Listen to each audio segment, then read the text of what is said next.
राति 8 बजेको जनता समाचारमा तपाईलाई स्वागत छ। नमस्कार, म प्रतिमा चौधरी। नमस्कार, म अनिस्मा बस्नेत। सबैभन्दा पहिले प्रमुख समाचार। सत्तारूढ नेकपाका नेताहरूको छुट्टा छुट्टै बैठक। दाहाल नेपाल र ओली पक्षद्वारा आफ्नै समूह आधिकारिक भएको दावी। लोकतन्त्र र संविधानको रक्षाका लागि आन्दोलनमा जाने कांग्रेसको निष्कर्ष। दलगत स्वार्थभन्दा जनताको हितमा उभिने उद्घोष। प्रतिनिधि सभा विघटन विरुद्ध राजधानीमा विभिन्न समूहको प्रदर्शन। तीनै सुरक्षा संयन्त्रद्वारा उच्च सुरक्षा सतर्कता। बेलायतमा कोरोना भाइरसको नयाँ स्वरूप। संक्रमणको नयाँ स्वरूप खतराको संकेत भएको विश्व स्वास्थ्य संगठनको भनाई। र 13औं सागमा दोहोरो स्वर्ण पदक विजेता टिम सहित 7 खेलाडीलाई राष्ट्रिय प्रतिभा पुरस्कार प्रदान।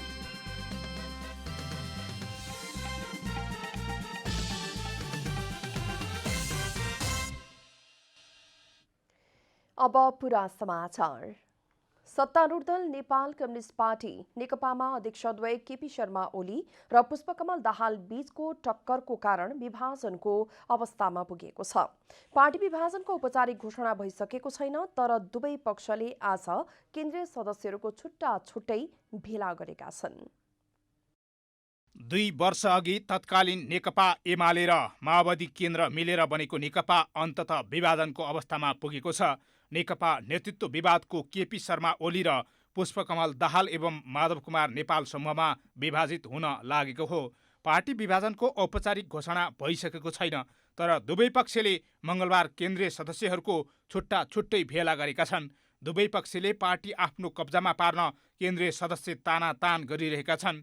ओली समूहले मङ्गलबार बिहान प्रधानमन्त्री निवास बालुवाटारमा केन्द्रीय सदस्यहरूको भेला गरी कमिटी पुनर्गठनको घोषणा गरेको छ। ओली पक्षले नेकपाको साबिकको 447 सदस्यीय केन्द्रीय कमिटीमा नयाँ 556 जना थपेर 1003 पुर्याएको छ र त्यसको जानकारी निर्वाचन आयोगलाई दिइसकेको छ। यता दाहाल नेपाल पक्षले पनि नेकपाका आधिकारिक रूपमा रहेका केन्द्रीय सदस्यहरू आफूहरूसँगै रहने दावी गरेको छ।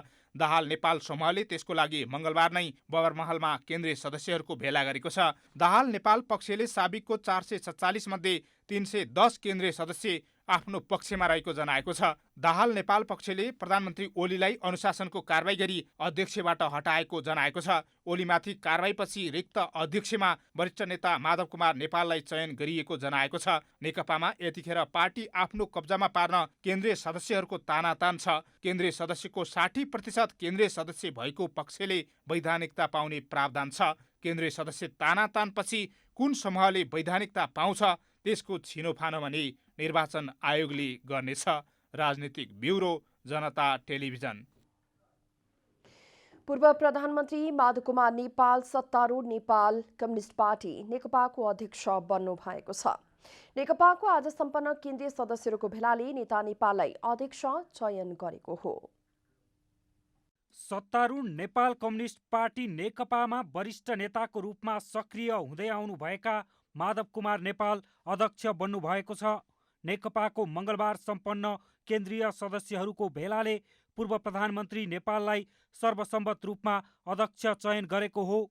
नेकपाले प्रधानमन्त्री समेत रहनुभएका केपी शर्मा ओलीलाई अनुशासनको कारबाही गरेर नेपाललाई अध्यक्ष बनाएको हो। कमरेड केपी ओलीलाई अध्यक्ष पदको जिम्मेवारीबाट अनुशासनको कारबाही गरी मुक्त गरिएपछिको रिक्त अध्यक्ष पदमा बैठकले सर्वसम्मतिबाट कमरेड माधव कुमार नेपाललाई चयन गरेको छ।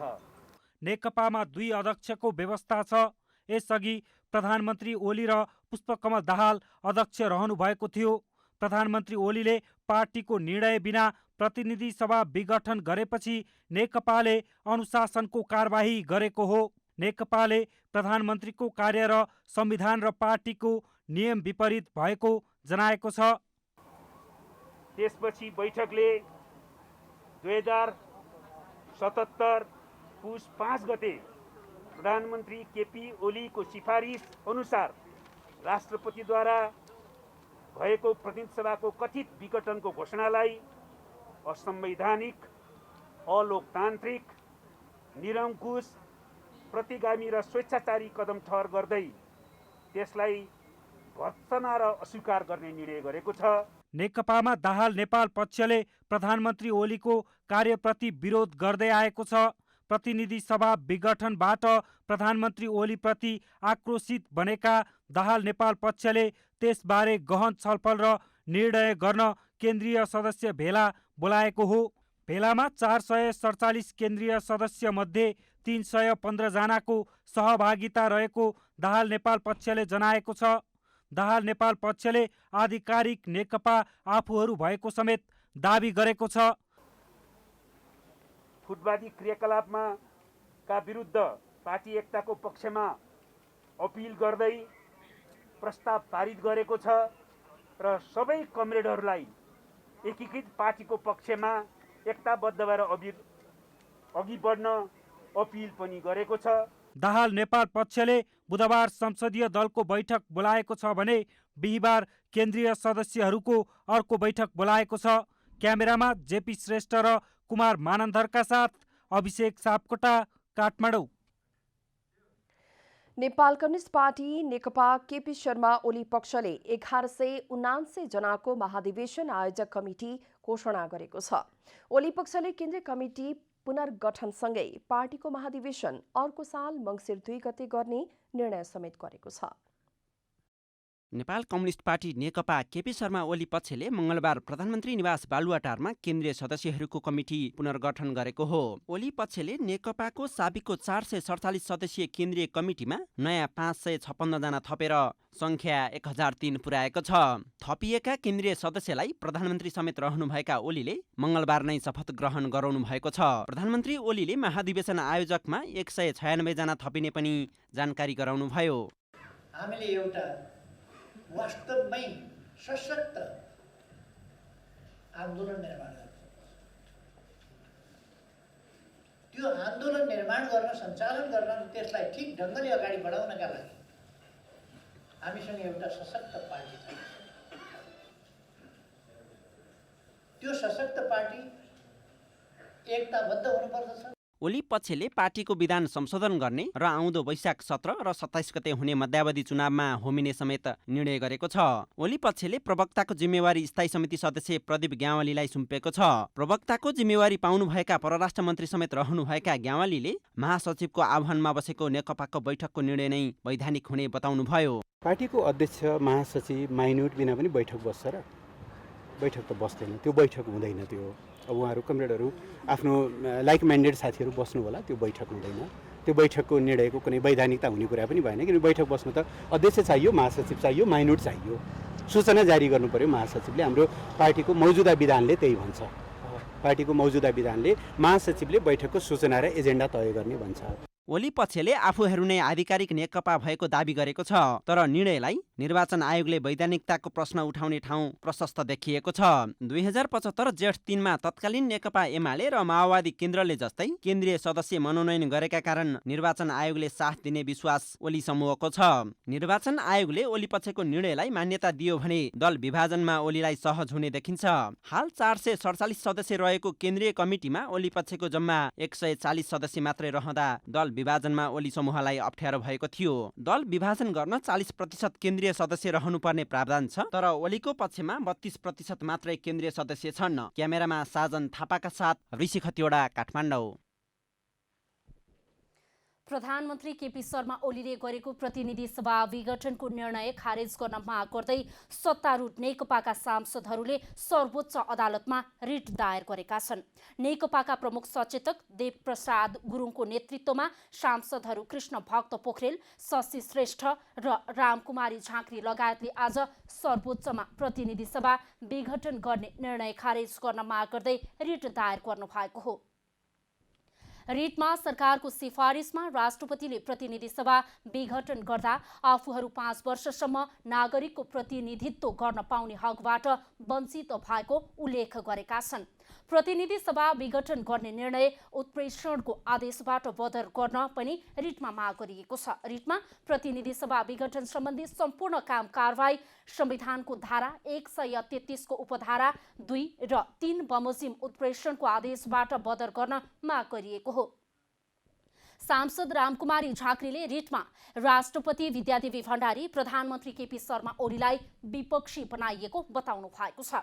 यो रिटसँगै प्रतिनिधि सभा विघटनको माग गर्दै सर्वोच्च अदालतमा परेको रिट संख्या 13 पुगेको छ। लोकतन्त्र र संविधानको रक्षाका लागि नेपाली कांग्रेस संघर्षमा जानुपर्ने कांग्रेस केन्द्रीय कार्य समितिले निष्कर्ष निकालेको छ। संघीय लोकतान्त्रिक गणतन्त्रको, जनअधिकारको र संविधानको रक्षाका लागि नेपाली कांग्रेसले अग्रसरता लिने जनाएको छ। पार्टी केन्द्रीय कार्यालय सानेपामा मंगलबारबाट सुरु भएको प्रमुख प्रतिपक्षी दल नेपाली कांग्रेस केन्द्रीय कार्य समितिले प्रधानमन्त्री केपी शर्मा ओलीको प्रतिनिधि सभा विघटन गर्ने निर्णय अधिनायकवाद आकांक्षाको प्रतिरूप भएको ठहर गरेको छ। कांग्रेसको बैठकले संविधानको प्रतिकूलतामा लोकतान्त्रिक पद्धतिको पक्षमा उभिन कुनै सम्झौता गर्न नहुने निष्कर्ष निकालेको हो। केन्द्रीय सदस्यहरूले कांग्रेसको नेतृत्वमा निर्माण भएको संविधानको रक्षा गर्न कांग्रेसले कुनै कसर बाँकी राख्न नहुने कुरामा जोड दिएका छन्। 2072 सालको संविधान कांग्रेसकै जोडबलमा बहुलवादमा आधारित बहुदलीय लोकतान्त्रिक व्यवस्था संहिता आएकाले यसलाई जोगाइराख्न कांग्रेसले भूमिका खेल्नुपर्ने केन्द्रीय सदस्यहरूको भनाइ छ। संघीय लोकतान्त्रिक गणतन्त्रको, जनअधिकारको र संविधानको रक्षाका लागि नेपाली कांग्रेसले अग्रसरता लिने कांग्रेसको निष्कर्ष छ। सम्माननीय प्रधानमन्त्रीज्यूले जे कदम चाल्नुभयो यो असंवैधानिक छ। यो अधिनायक आकांक्षाको एउटा प्रतिरूप हो, सर्वसत्तावादतर्फ जाने प्रयत्न हो, संविधानमा भएको व्यवस्थाभन्दा बाहिर गएको अवस्था छ र नेपाली कांग्रेस पार्टीले यो बेलामा जिम्मेवार भूमिकाको रूपमा हामीले कदम गर्नु छ। प्रधानमन्त्री ओलीको प्रतिनिधि सभा विघटन गर्ने कदमलाई कांग्रेसले आफ्नो पार्टीको दलगत फाइदा भन्दा पनि जनताको फाइदाको आधारमा हेर्ने कांग्रेसको भनाइ छ। आफ्नो दलगत लाभ भन्दा पनि देशको लाभ कहाँ छ, संविधानको हित कहाँ छ, हामी कुन ठाउँमा कसरी उभिँदै गर्दा यो देशको संविधान, लोकतान्त्रिक गणतन्त्र, संघीय लोकतान्त्रिक गणतन्त्र संरक्षित, सुरक्षित, समर्थित हुन सक्दछ भन्ने राष्ट्रिय अभिभारा निर्वाह गर्ने क्रममा नेपाली कांग्रेस पार्टी छ। मंगलबारको बैठकमा कांग्रेस वरिष्ठ नेता रामचन्द्र पौडेल, केन्द्रीय सदस्यहरू महेश आचार्य, नारायण खड्का र एनपी साउदले धारणा राख्नु भएको थियो। उहाँहरूले लोकतान्त्रिक व्यवस्था जोगाउन पार्टी अग्रसर हुनुपर्ने कुरामा जोड दिएका थिए। कांग्रेसको अर्को बैठक बुधबार पुनः बस्नेछ। क्यामेरामा कुमार मानन्दरका साथ कमला हमाल, काठमाडौँ। नेपाल कम्युनिस्ट पार्टी मसालका महामन्त्री मोहन विक्रम सिंहले संसद पुनर्स्थापनाको माग गर्नु भएको छ। आज काठमाडौँमा आयोजित कार्यक्रममा बोल्दै महामन्त्री सिंहले प्रधानमन्त्री केपी शर्मा ओलीले संसद विघटन गर्नु भएको विषय अवैधानिक भएको भन्दै तत्काल पुनर्स्थापना गर्न माग गर्नु भएको हो। आगामी दिनमा सर्वोच्च अदालतले समेत संसद विघटनलाई समर्थन गर्यो भने पनि आफूहरूको संघर्षलाई जारी राख्ने जानकारी दिनुभएको छ। उहाँले राष्ट्रपतिले समेत संविधानको संरक्षण गर्न नसकेको टिप्पणी गर्नुभयो। पुनर्स्थापना गर्नुपर्छ भन्ने विषयमा हाम्रो एउटा माग छ। सर्वोच्चको त्यस्तो गरिराखेको छ। गिरिजाको नेतृत्वमा नेपाली कांग्रेसको जो सङ्घर्षहरू त्यसमा मिलेर त्यसलाई संसदमा पुनर्स्थापना गर्न हामी लामो सङ्घर्ष गरौँ। त्यो बेला पनि महामन्त्री सिंहले तत्कालीन नेकपा एमाले र एकीकृत माओवादी बीचको एकतालाई नेकपा मसालले प्रतिगमनलाई हराउन गणतन्त्रको पक्षमा र धर्मनिरपेक्षताको पक्षलाई मजबुत पार्ने दृष्टिकोणबाट विश्लेषण गरेर समर्थन गरेको, तर अहिले त्यसो हुन नसकेको बताउनुभयो। जनता समाजवादी पार्टी नेपालले सरकारको प्रतिनिधि सभा विघटन गरेर गैर संवैधानिक कदम चालेको ठहर गरेको छ। जसपाले सडकबाट भए पनि प्रतिनिधि सभा पुनः सञ्चालन गर्न सभामुखलाई आह्वान गर्ने भएको छ। संघीय संसदको प्रतिनिधि सभा विघटनको विरोधमा सत्तारूढ दल लगायत विपक्षीहरूले राष्ट्रपति विद्यादेवी भण्डारी र प्रधानमन्त्री केपी शर्मा ओली विरुद्ध सङ्घर्षमा उत्रिने चेतावनी दिइरहेका छन्। यस्तै प्रतिपक्षी दल जनता समाजवादी पार्टी नेपालले संघीय संसद प्रतिनिधि सभा विघटन गर्ने कार्य गैर संवैधानिक भएको निष्कर्ष निकालेको छ। जसपा केन्द्रीय कार्यकारिणी समितिले संघीय संसद प्रतिनिधि सभालाई विघटन गर्ने कार्य गैर संवैधानिक रहेको ठहर गर्दै यसको विरुद्धमा विरोध गर्ने चेतावनी दिएको छ। बैठकले प्रतिनिधि सभा जीवित रहेको र सभामुखलाई सडकबाट भए पनि सभा सुचारू गर्न आग्रह गर्ने जसपा संघीय परिषदको अध्यक्ष डाक्टर बाबुराम भट्टराईले बताउनु भएको छ। प्रधानमन्त्रीको सिफारिसमा राष्ट्रपतिद्वारा प्रतिनिधि सभा विघटनको जुन घोषणा गरियो त्यो पूर्ण रूपले असंवैधानिक, अलोकतान्त्रिक, अप्रतिगमनकारी छ र त्यसलाई जनता समाजवादी पार्टी पूर्ण रूपले अस्वीकार खारेज गर्दछ। प्रधानमन्त्री ओली र राष्ट्रपति भण्डारीले संविधानको दुरुपयोग गरेको भन्दै जसपाले आपत्ति जनाएको छ। प्रतिनिधि सभा अहिले पनि जीवित रहेको मान्यता राख्ने जसपाले गैर संवैधानिक कदम विरुद्ध देशभर सडक सङ्घर्ष गर्ने चेतावनी दिएको छ। हामीले यो नयाँ संविधानमा त्यो प्रावधान पुरै खारेज गरेर प्रधानमन्त्रीले त्यस्तो कुनै विशेषता दिएको छैन। त्यसैले प्रधानमन्त्री राष्ट्रपतिले जुन संविधानको जुन उल्लङ्घन गर्नुभएको छ त्यसप्रति हाम्रो घोर आपत्ति छ, विरोध छ र हामी प्रतिनिधि सभा अहिले पनि जीवित छ भन्ने मान्यता राख्छौँ। पहिलो हाम्रो निर्णय यो भएको छ। दोस्रो, यसको विरुद्धमा हामी सङ्घर्षका सबै रूपहरू अपनाउँछौँ। जसपाले पुस 9 र 10 गते देशभर मसाल जुलुससहित विरोधको कार्यक्रम थाल्ने चेतावनी दिएको छ। जसपाले 12 गते जनप्रदर्शन समेत गर्ने जनाएको छ। क्यामेरामा प्रदीपमान सिंहका साथमा शिव अधिकारी यदुवंशी। संसद विघटन विरुद्ध सत्तारूढ नेपाल कम्युनिस्ट पार्टी नेकपा सम्बद्ध विद्यार्थी संगठन अनि रासोबियुले काठमाडौँमा प्रदर्शन गरेको छ। नेकपाका कार्यकारी अध्यक्ष पुष्पकमल दाहाल र माधुकुमार नेपाल समूह पक्षका विद्यार्थीहरूले राजधानीमा प्रतिनिधि सभा विघटन विरुद्ध विरोध प्रदर्शन गरेका हुन्। उनीहरूले केपी शर्मा ओली सरकारले संविधानमाथि कु गरेको भन्दै नाराबाजी समेत गरे। अनि रासोबियुका सहसंयोजक रञ्जित तामाङको नेतृत्वमा विद्यार्थीहरूले संसद विघटन गर्ने निर्णय फिर्ता लिन माग गर्दै सरकार विरुद्ध नाराबाजी गरेका थिए। सत्तारूढ दल नेपाल कम्युनिस्ट पार्टी नेकपा भित्रको राजनीति पार्टी फुटको दिशातिर गएपछि राजधानीमा सुरक्षा सतर्कता बढाइएको छ। काठमाडौँका मुख्य चोकहरूमा नेपाल प्रहरी र सशस्त्र प्रहरी परिचालन गरिएका छन्।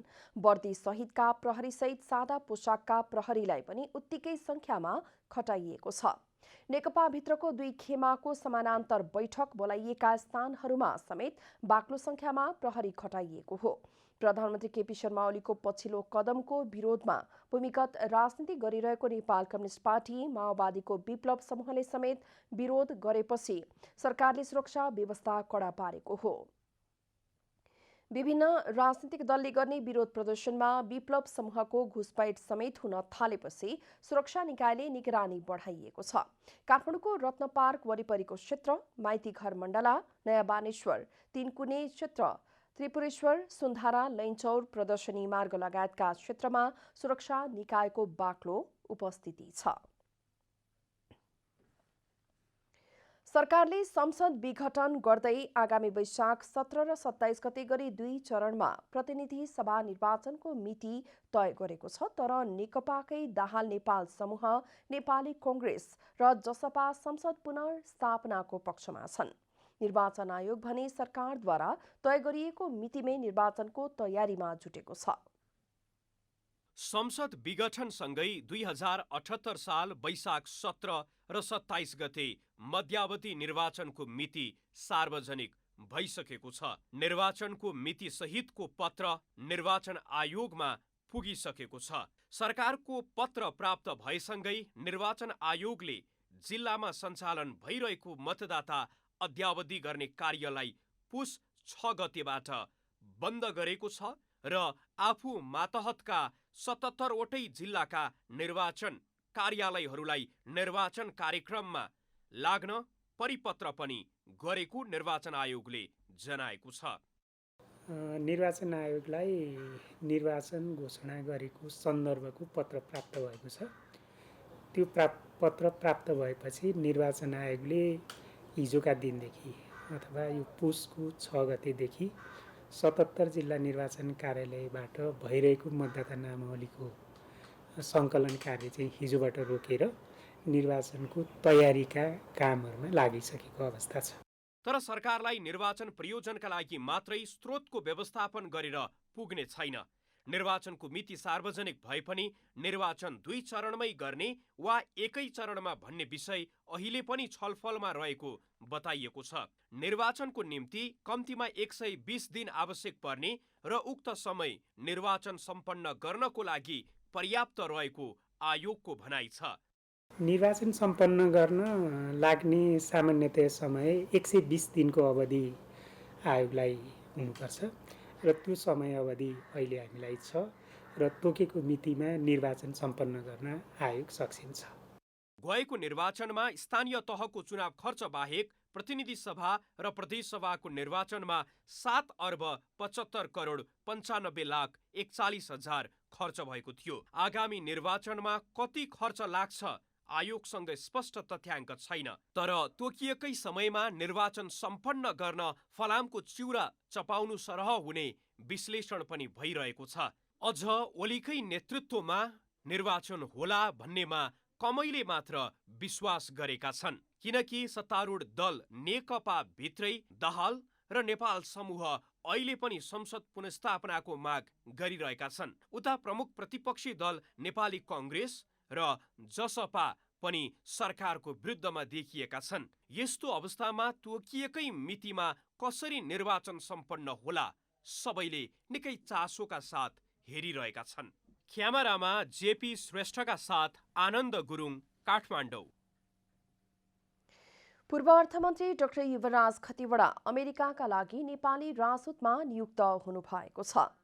राष्ट्रपति विद्यादेवी भण्डारीले डाक्टर खतिवडालाई आज राजदूत नियुक्त गर्नुभएको हो। राष्ट्रपति भण्डारीले नेपालको संविधानको धारा 282 को आधारमा डाक्टर खतिवडालाई नेपाल सरकार मन्त्री परिषद बैठकको सिफारिसमा अमेरिकाका लागि नेपाली आवासीय राजदूतमा नियुक्त गरिएको राष्ट्रपति कार्यालयले जनाएको छ। गत असोज 15 गते बसेको मन्त्री परिषद बैठकले डाक्टर खतिवडालाई अमेरिका र लोकदर्शन रेग्मीलाई बेलायतको राजदूत नियुक्त गर्ने निर्णय गरेको थियो।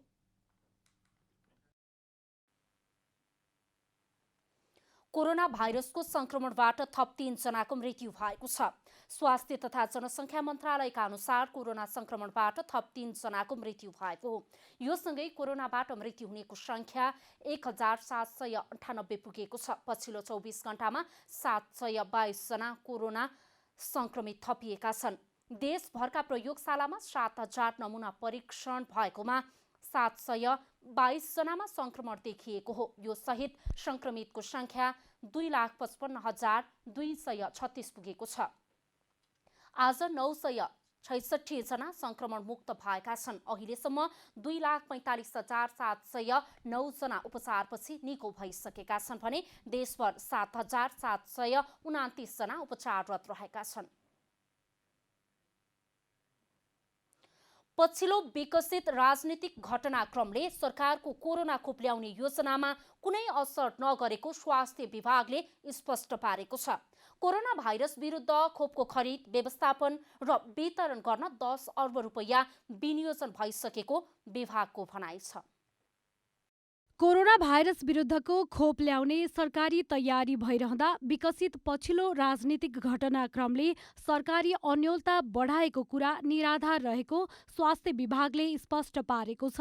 विभागले कोरोना विरुद्धको खोप ल्याउन द्रुत कार्ययोजना तयार गरी पहिलो चरणका लक्षित समूहलाई कोभ्याक्स अन्तर्गतको खोप माघसम्म लगाउने गरी तयारी गरेको जनाएको हो। स्वास्थ्य तथा जनसङ्ख्या मन्त्रालयले कार्तिकदेखि माघसम्मका लागि सार्वजनिक गरेको 4 महिनाको कोभिड-19 स्वास्थ्य क्षेत्र द्रुत कार्ययोजनामा खोप सम्बन्धी क्रियाकलापका लागि 10 अर्ब 25 करोड रुपैयाँ बजेट विनियोजन गरेको जनाएको छ।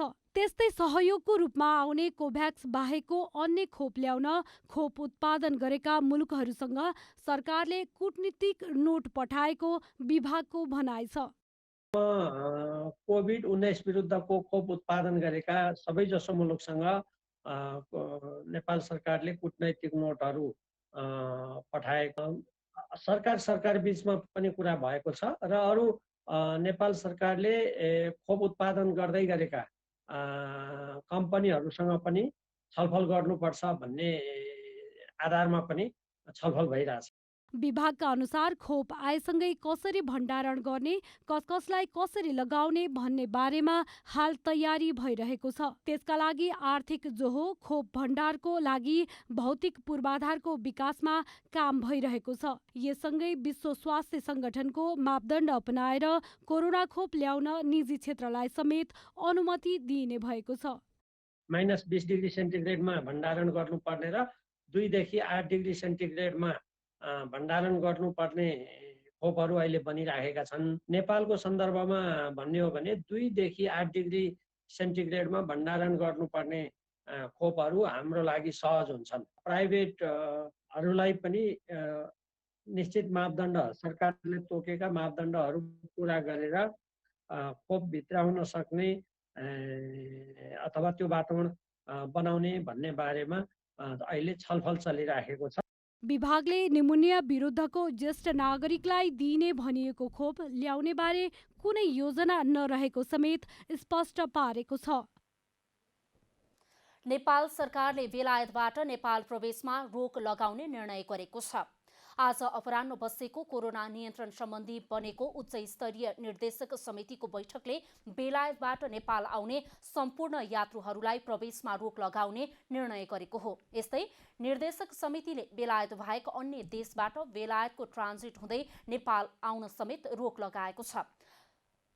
प्रधानमन्त्री तथा मन्त्री परिषदको कार्यालयका सचिव महेन्द्र प्रसाद गुरागाईले बेलायतमा नयाँ भाइरस देखिएको र भाइरस पहिलेको भन्दा बढी संक्रामक पाइएपछि बेलायतबाट नेपाल प्रवेशमा रोक लगाउने निर्णय गरिएको बताउनुभयो।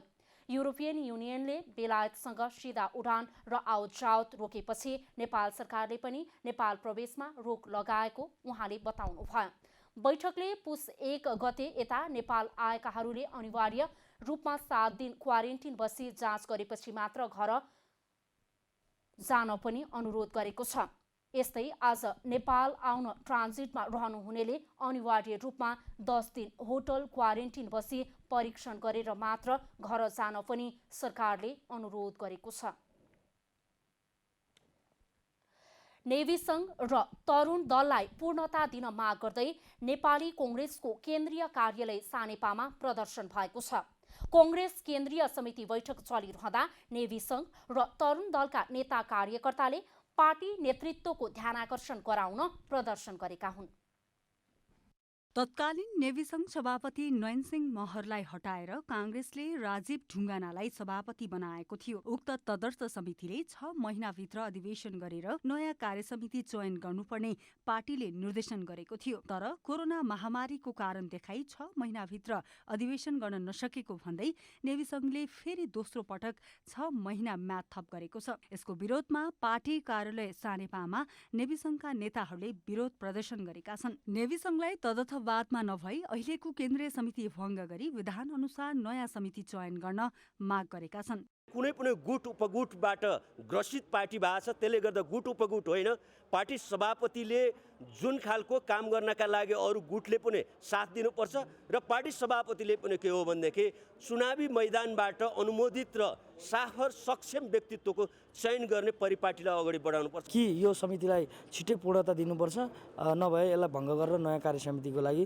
या नयाँ चुनावको लागि घोषणा गर्नुपर्छ। यता तरुण दलको पनि म्याद सकिएर म्याद थप नहुँदा अहिले पनि 3 जनाले काम गरिरहेका छन्। महासचिव भूपेन्द्रजङ शाही र सभापति जितजङ बस्नेतका बीचमा टकराव हुँदा महासचिवलाई कारवाही गरिएको छ र अहिले काम चलाउ कमिटी गठन भएको छ। पार्टीका केन्द्रीय नेताले तरुण दललाई पूर्णता नदिँदा देशमा भए गरेका व्यवस्था विरोधी क्रियाकलापको विरोधमा तरुण युवा सडकमा जाने वातावरण नभएको तरुण नेताको भनाइ छ। अहिले हाम्रो संगठन अहिले केन्द्रीय कमिटी फुलफेड भएको भए अहिले सडकमा हामी आवाज उठाउन सक्थ्यौँ। नेपाल तरुण दलको तर्फबाट 3 जना, 1 जना उपाध्यक्ष, 1 जना महासचिव, 1 जना अध्यक्षले मात्रै के गर्नुहुन्छ? देशभरि अहिले तरुण युवाहरू निराश हुनुहुन्छ। यो निराश नहुनलाई अहिले हामीले तरुण दलले पनि प्रतिपक्षी भूमिका खेल्नलाई र भोलि आन्दोलनमा सहभागी हुनलाई पूर्ण गठन नै चाहिन्छ, कमिटी चाहिन्छ। नेभी संघ हाल 10 जना तदर्थ समिति र तरुण दल 3 जनाको केन्द्रीय समितिमा सीमित छ। क्यामेरामा कुमार मानन्दरका साथ कमला हमाल, काठमाडौँ। अब आर्थिक समाचार।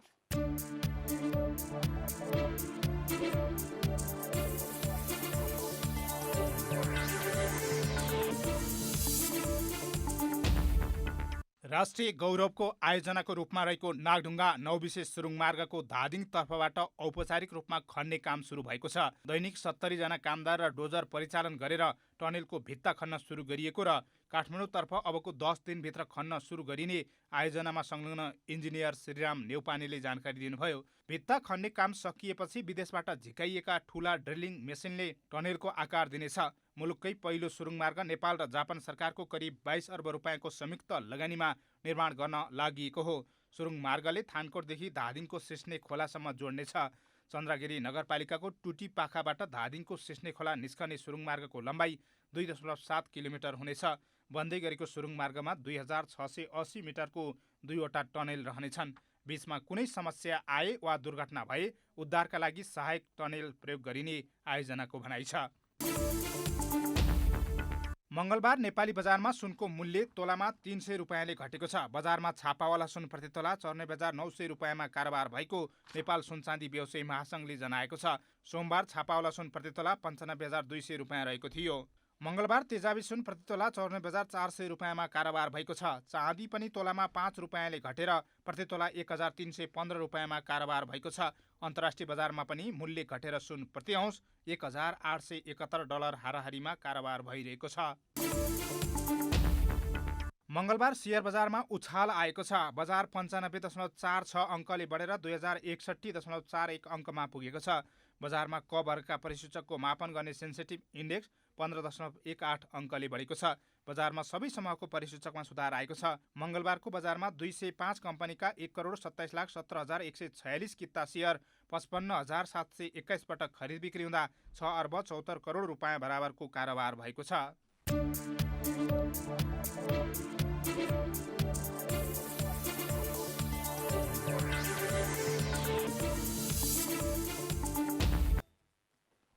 अब खेलकुद समाचार।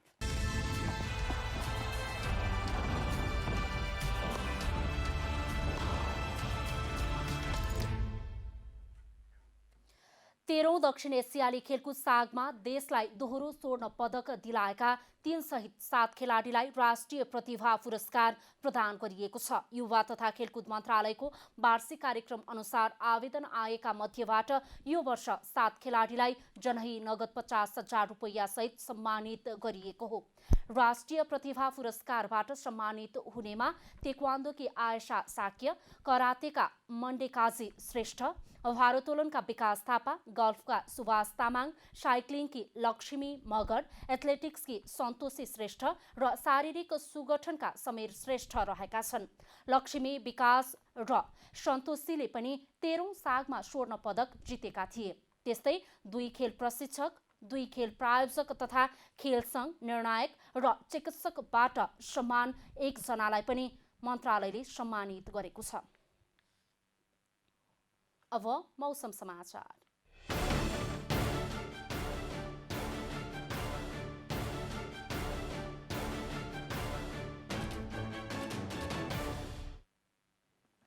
हाल देशको गण्डकी, लुम्बिनी तथा बागमती प्रदेशमा मौसम आंशिक बदलिरहेको छ भने पाकिस्तानमा मौसम सामान्यतया सफा रहेको छ। आज राति देशका अधिकांश स्थानको मौसम आंशिकदेखि सामान्यतया बदली रहे पाकिस्तानको मौसम सामान्यतया सफा रहने जल तथा मौसम पूर्वानुमान महाशाखाले जनाएको छ।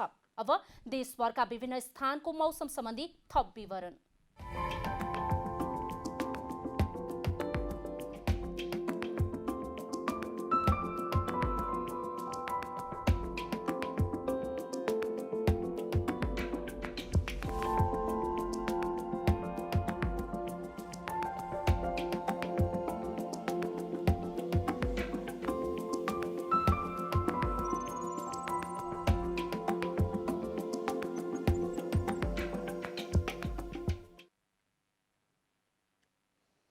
अन्त्यमा आजको डायरी।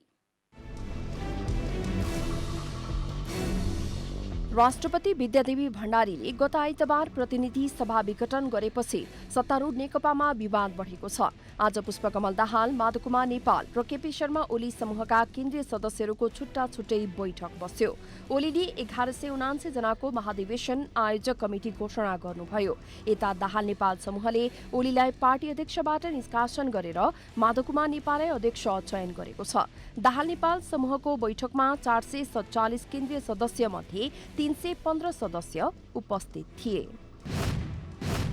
लोकतन्त्र र संविधानको रक्षाका लागि नेपाली कांग्रेस संघर्षमा जानुपर्ने कांग्रेस केन्द्रीय समितिले निष्कर्ष निकालेको छ। संघीय लोकतान्त्रिक गणतन्त्रको जनअधिकारको र संविधानको रक्षाका लागि नेपाली कांग्रेसले अग्रसरता लिने जनाएको हो।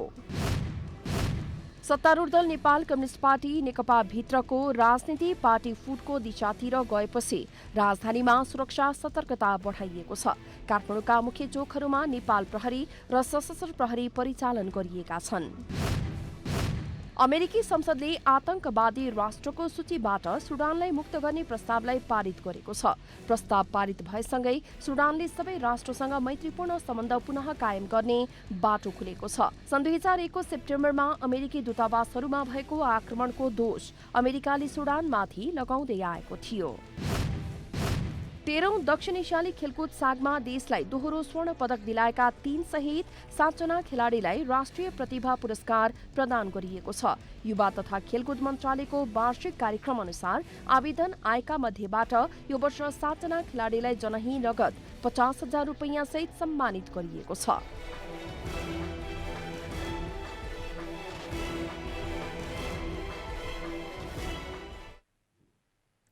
जनता समाचार अहिलेलाई यति नै। जनताद्वारा जनताका लागि प्रसारित जनता टेलिभिजनका कार्यक्रमहरू युट्युब, ट्विटर, फेसबुक र हाम्रो वेबसाइट जनतासमाचार.com मा पनि पढ्न र हेर्न सक्नुहुनेछ।